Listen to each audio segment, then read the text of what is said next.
오늘 말씀은 요한계시록 21장 9절부터 21절까지의 말씀입니다. 요한계시록 21장 9절부터 21절까지의 말씀 우리 다 같이 함께 합독하시겠습니다. 일곱 대접을 가지고 마지막 일곱 재앙을 담은 일곱 천사 중 하나가 나와서 내게 말하 이르되 이리 오라. 내가 신부 곧 어린 양의 아내를 내게 보이리라 하고 성령으로 나를 데리고 크고 높은 산으로 올라가 하나님께로부터 하늘에서 내려오는 거룩한 성 예루살렘을 보이니 하나님의 영광이 있어 그 성의 빛이 지극히 귀한 보석 같고 벽옥과 수정같이 밝더라. 크고 높은 성곽이 있고 12문이 있는데 문에 12천사가 있고 그 문들 위에 이름이 썼으니 이스라엘 자손 12지파의 이름들이라. 동쪽에 세 문, 북쪽에 세 문, 남쪽에 세 문, 서쪽에 세 문이니 그 성의 성곽에는 12기초석이 있고 그 위에는 어린 양의 12사도의 12이름이 있더라. 내게 말하는 자가 그 성과 그 문들과 성곽을 측량하고 금갈대자를 가졌더라. 그 성은 네모가 반듯하여 길이와 너비가 같은지라. 그 갈대자로 그 성을 측량하니 12,000스타디온이요 길이와 넓이와 높이가 같더라. 그 성곽을 측량함에 144규빗이니 사람의 측량 곧 천사의 측량이라. 그 성곽은 벽옥으로 쌓였고 그 성은 정금인데 맑은 유리 같더라. 그 성의 성곽이 기초석은 각색 보석으로 꾸몄는데 첫째 기초석은 벽옥이요 둘째는 남보석이요 셋째는 옥수요 넷째는 녹보석이요 다섯째는 홍마노요 여섯째는 홍보석이요 일곱째는 황옥이요 여덟째는 노곡이요 아홉째는 담항옥이요 열째는 비추옥이요 열한째는 청옥이요 열두째는 자수정이라. 그 12문은 12진주니 각 문마다 각 한 개의 진주로 되어 있고 성의 길은 맑은 유리 같은 정금이더라. 아멘. 할렐루야.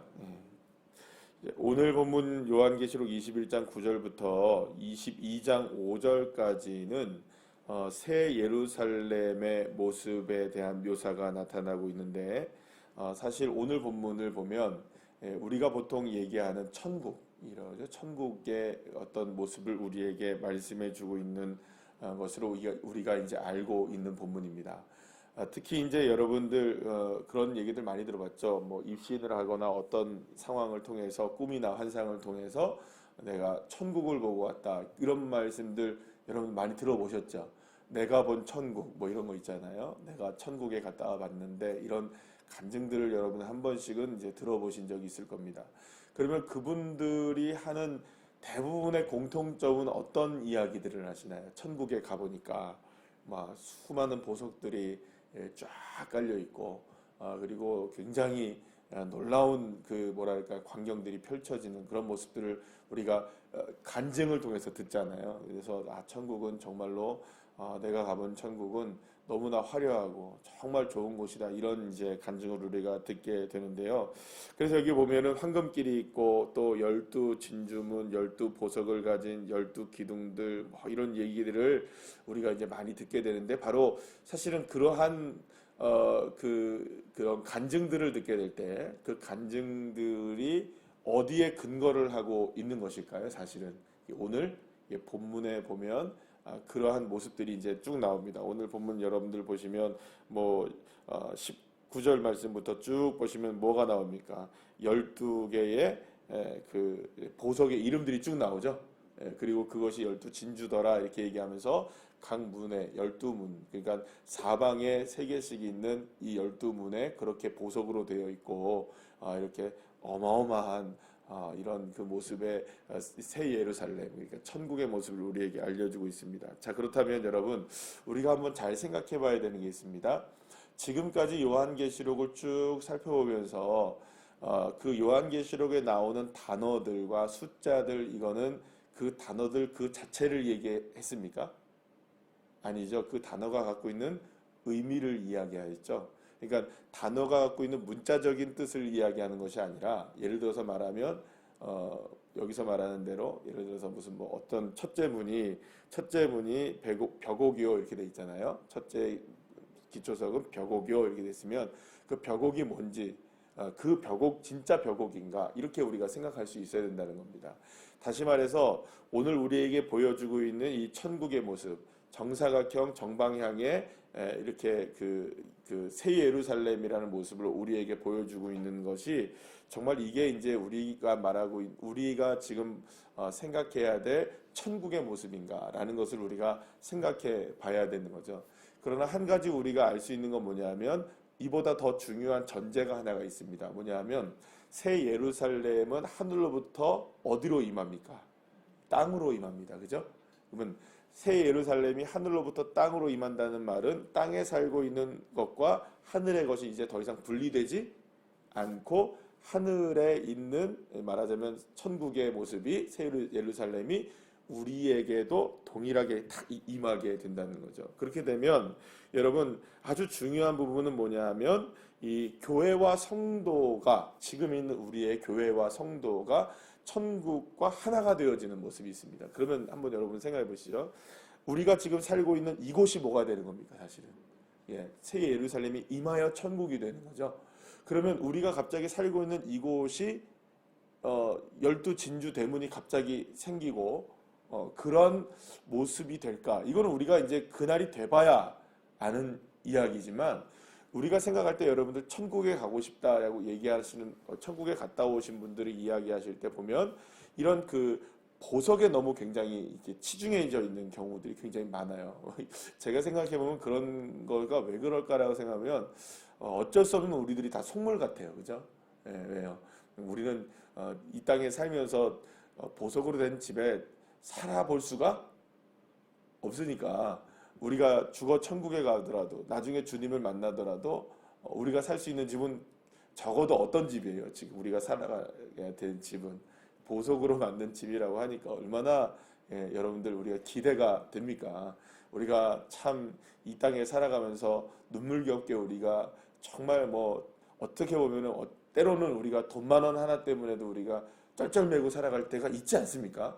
그런데 나중에 우리가 갈 천국은 기본적으로 뭐가 깔려 있는 겁니까? 길이 황금이에요. 그래 얼마나 여러분 가보고 싶겠습니까? 우리의 눈이 확 뒤집어질 것 같아요. 그죠? 여러분들 뒤집어질까요? 안 뒤집어질까요? 저는 가보면 정말 눈 뒤집어질 것 같아요.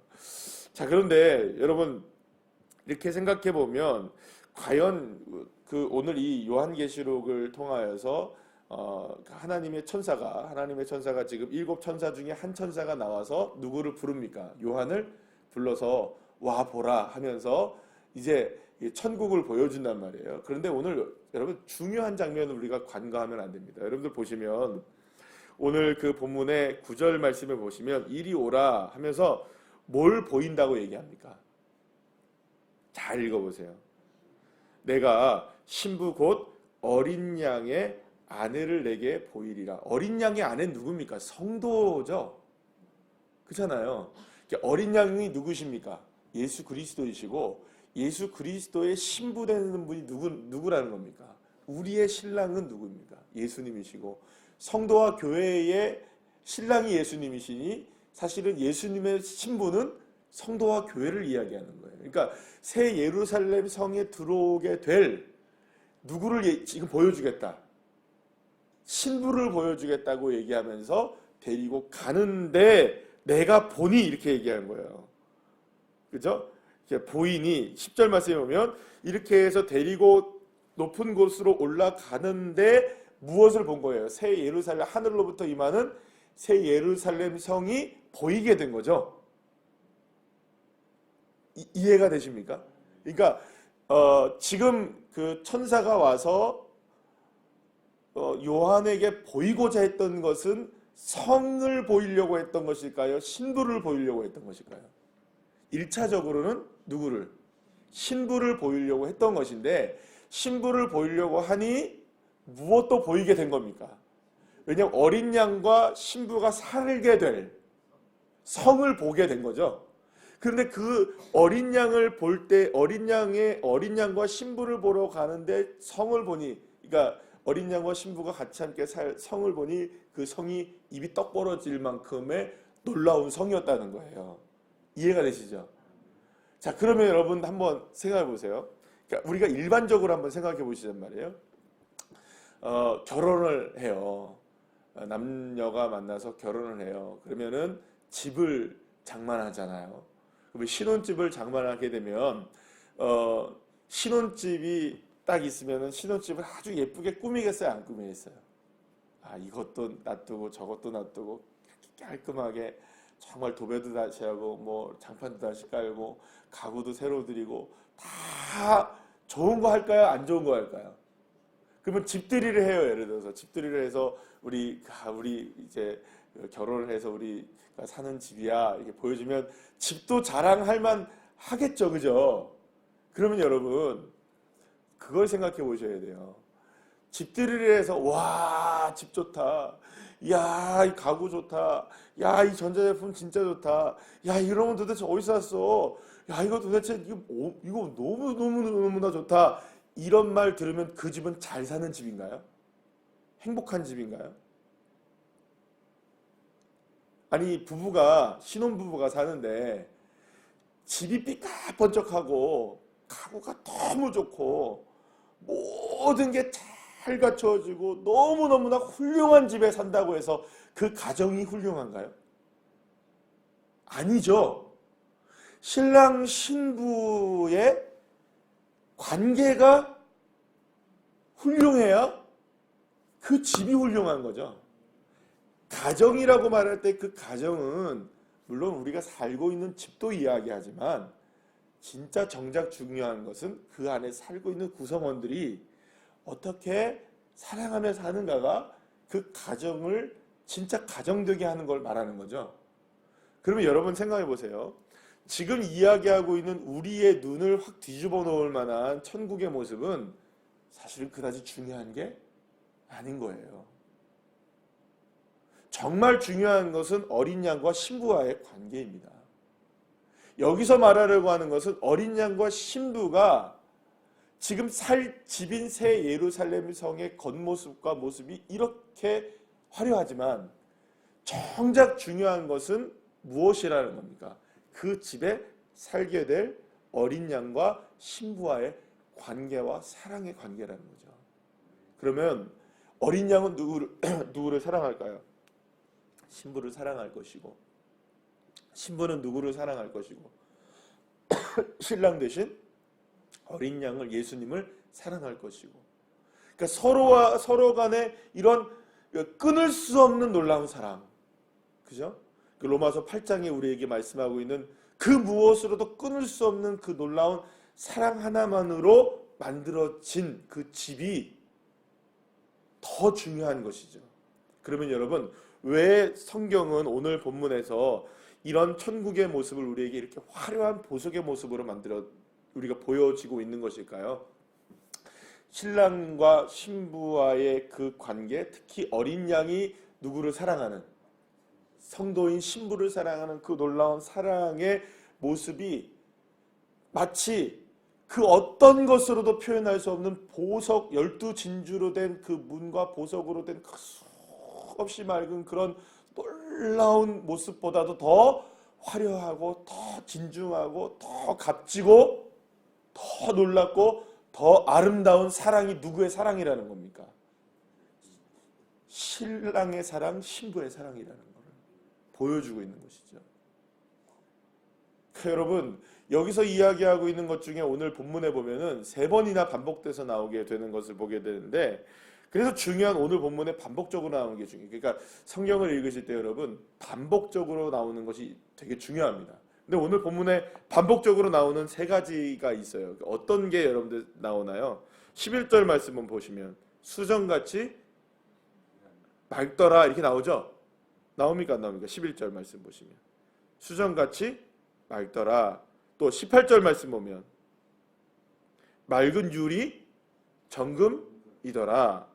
또 21절 말씀, 그러니까 정금인데 맑은 유리 같더라. 18절 말씀 나오고 21절 말씀 보면 또 뭐라고 나옵니까? 맑은 유리 같은 정금이더라 이렇게 나와요. 그러니까 계속 반복적으로 나오는 게 어떤 이미지가 나오죠? 유리같이 맑다. 유리같이 맑다라는 게 나와요. 그럼 도대체 이 유리같이 맑다라는 의미를 우리가 어떻게 받아들여야 되느냐? 여러분들한테 한번 물어볼게요. 금이 좋습니까? 유리가 좋습니까? 맑은 유리가. 솔직하게. 전 금 할래요. 예. 진주가 좋습니까? 맑은 유리가 좋습니까? 진주, 그쵸? 그런데 그 모든 보석들이 나오는데 3번이나 보석이 아닌 게 나와요. 맑은 유리 같은. 아주 맑은 유리 같은. 이건 뭘 얘기할까요? 그러니까 이게 무슨 말이냐면, 이 모든 천국의 모습, 새 예루살렘 모습이 아주 맑아요. 사방으로 다 보여요. 진주인데 맑아요, 여러분. 모든 보석인데 맑아요. 이 말은 이 집이 정확하게 모든 것을 다 보여주고 있다는 거예요. 숨김없이 다. 어린 양과 누가 사는, 신부가 사는 이 집이 정말 맑아서 더 이상 숨길 것도 없고 더 이상 뭐 이렇게 감출 것도 없는 완전하게 모든 것이 다 드러나는, 이건 뭘 얘기할까요? 순결함을 얘기하죠. 어린 양과, 그러니까 신부와 신랑과의 관계의 순결한 관계를 이야기합니다. 그러면 여기서 더 중요한 거는 뭐냐?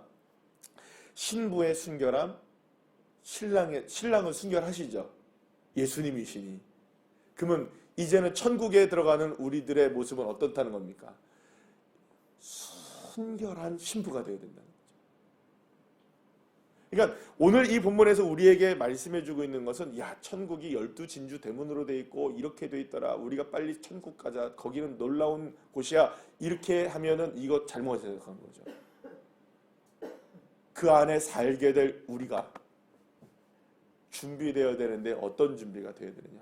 수정같이 맑은 준비된 신부가 되어야 된다는 거죠. 할렐루야. 그래야 정말로 빛나는 보석 같은 집에 우리가 살게 되더라도 주님과 함께 살게 될 우리의 모습이 과연 그 집에 걸맞는 모습으로 살게 될 것인가. 사랑하는 여러분, 어제도 우리가 말씀드렸지만 이미 우리는 주님이 임재하신 천국을 살고 있습니다. 믿습니까? 지금이 우리가 하나님 나라입니다. 그러면 지금도 우리를 주님 보실 때에 이런 맑은 수정 같은 유리의 삶을 원하실까요? 거무틱틱한 삶을 원하실까요? 맑은 유리 같은 삶을 원하신다는 것입니다. 주님 앞에 숨길 것이 없는 나, 주님 앞에 순결한 나. 그래서 정말로 우리가 준비된 신랑을 맞이할 준비가 된 신부로서의 단장된 모습, 이게 어느 순간까지 계속되어야 됩니까? 주님 다시 오실 그날까지. 그래서 여러분, 오늘 찬송가 우리 235장 우리가 불렀는데, 우리가 살게 될 그 집은 거룩하고도 맑고도 빛나는 그 집인데, 제일 중요한 건 뭐냐면 거기서 영원히 영광의 주님과 함께 사는 것, 그 집의 문제가 아니라 사는 것에 대한 문제입니다. 근데 우리가 자칫 잘못하면 자꾸 외적인 모습만 자꾸 생각하게 되는 거예요. 정작 중요한 건 뭔데? 주님과 나와의 관계이고. 할렐루야. 우리는 때로는 우리에게 정말 이 외적인 모습이 필요합니다. 그런데 여러분들, 우리가 지금 정치를 보든지 사회를 보든지 뭘 보더라도 외적인 모습에 치중을 하고 외적인 것에 대해서 내가 뭔가를 갖추려고 하고 정치인들이 무엇인가 자리를 탐하게 되고, 이렇게 되면 결국에는 문제가 생기던가요? 어떻게 되던가요, 여러분? 문제가 생겨요. 문제가 생겨. 왜냐하면 외적인 모습들로만 우리가 생각을 하게 되면 안 되기 때문에 그래요. 그래서 내가 본 천국, 그 천국에 여러분들 현혹되시면 안 돼요. 진짜 중요한 것은 내가 본 천국에 대한 모습이 중요한 게 아니라 내가 살고 있는 오늘의 천국에 대한 삶, 이게 더 중요한 거예요. 이게 아니면 나중에 갈 천국도 아무런 소용이 없는 거예요, 여러분. 사랑하는 여러분, 오늘도 저와 여러분의 삶, 나의 오늘 하루의 삶을 통해 정말 수정같이 맑은 주님과의 관계가 오늘도 새롭게 되어지고, 그렇게 주님 앞에 온전히 세워지는 그런 삶 되어서 주님과 오늘도 넉넉하게 동행하여 승리하는 주의 자녀들 되시기를 간절히 축원합니다. 기도하시겠습니다.